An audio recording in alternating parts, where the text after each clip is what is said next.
Hello, welcome back. I'm Rosen. I'm an orthopedic surgeon who specializes in knee replacement.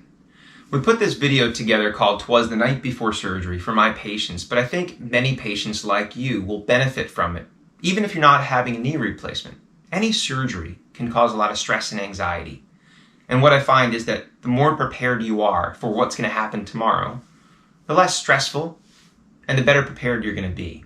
Now, hopefully you're not watching this actually the night before surgery, because there's a lot of good information that will benefit you even days and a week or so in advance.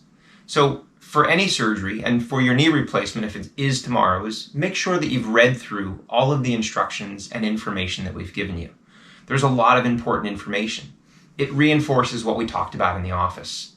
Also, go through and watch any of the videos that we have recommended. There's lots of videos that will talk about the surgery, risks, benefits, expectations, rehabilitation. So the more of that you know and understand prior to surgery, the better prepared you will be for the operation and the recovery. Make sure that all of the exercises that we recommended that you do, you have done, because those preoperative exercises help strengthen your leg and increase the range of motion to better prepare you for a good recovery. We use an app-based program called Force Therapeutics. So there's a number of videos there. But also on my YouTube page, you'll see a lot of exercises that you can do if you were looking for other exercises that you don't have access to elsewhere. Make sure that you've done all of your skin washes. We use a chlorhexidine wash that's given to patients in the office.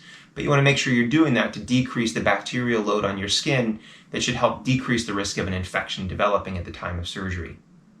It's important that you've stopped all the medications that you've been told to stop. Typically, these are the NSAIDs, or anti-inflammatories. That would be things like ibuprofen, which is Advil or Motrin, or naproxen, which is Aleve, even aspirin, Excedrin, and also supplements like vitamins, vitamin E, fish oil. All of those things can increase the risk of bleeding. Now, if you're on specific prescription drugs, what we call DMARDs, or disease-modifying agents, these are drugs that are typically used for patients with rheumatoid arthritis or other rheumatologic disorders. They can increase the risk of wound complications and infections. So you want to make sure that you stop those. If you haven't stopped these by accident, you forgot to stop the Motrin, forgot to stop your fish oil, forgot to stop your disease-modifying agent, call your doctor and let them know. If the risk is small, they may be okay proceeding with surgery. But if the risk for you is high, they may tell you to stop the medication and they're going to delay your surgery to decrease the chance that you'll have a complication. Now, at the pre-op, when I see the patients 10, 14 days prior to surgery, we give them a list of medications that they should pick up at the pharmacy. So these would be things like over-the-counter acetaminophen, baby aspirin, stool softeners. Any prescriptions that they need, we will give them or call into their pharmacy. You want to make sure that you've picked all of those things up. I like patients to have them at home prior to surgery. So when you leave the hospital, there is no time that you have to stop at the pharmacy and wait in line and pick those things up. Now, if you haven't picked them up, let us know.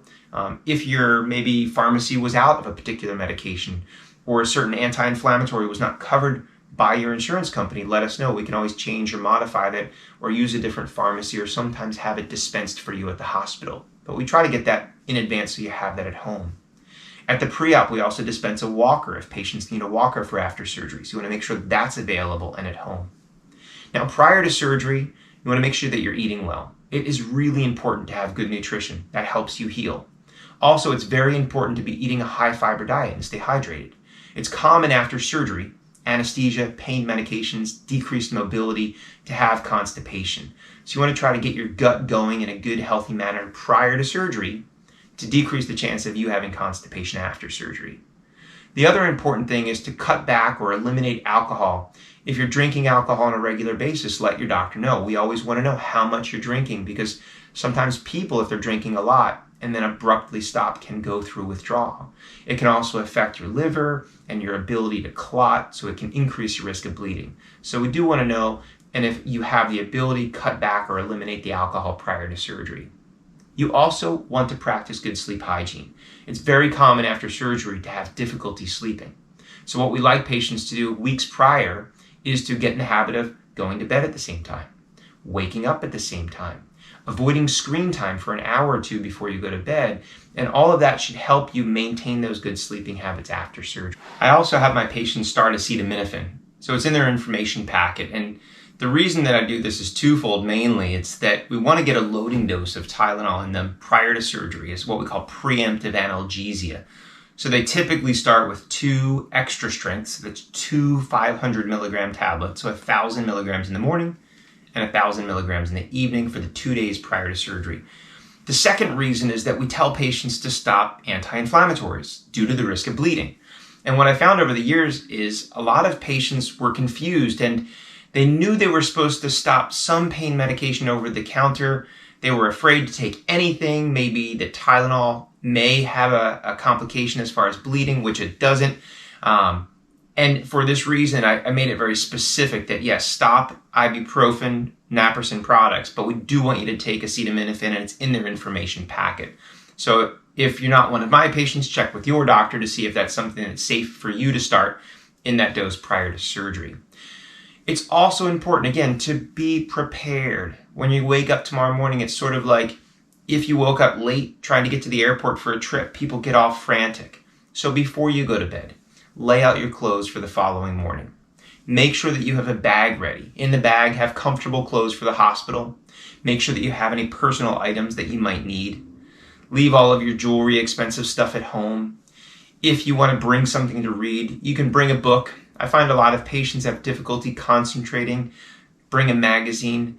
And then also if you have special things, maybe you have sleep apnea and you need a mask. So bring those things. Make sure that they're all ready, or leave little sticky notes if you're using it tonight and you're going to bring it to the hospital tomorrow so you don't forget it. Make sure that you're not eating or drinking after the time that you were told to stop eating or drinking. Typically that's nothing to eat or drink after midnight. In certain places, depending on when your surgery is, they may allow you 4 or 6 ounces of clear liquids 6 or 8 hours prior to surgery if your surgery is later in the day. But make sure that you check with your anesthesia team and your doctor to see if you can do that, or if you can be completely without any food or drink prior to that surgery. And make sure that you know ahead of time, usually from your doctor's office or the anesthesia team, which morning medications, if you're on prescription medications, that you should take the morning of surgery and which ones to avoid or hold. Next, before you go to bed, make sure that you've set your alarm, maybe 2 alarms, especially if you have that early morning surgery at 7 or 7:30, you might have to be at the hospital at 5. Now, in reality, a lot of people are nervous, so you're going to wind up waking up 3 or 4 times a night, and you'll probably be up before your alarm clock. It's normal, it happens, but just set your alarm just in case. And then get a good night's rest. We'll see you tomorrow.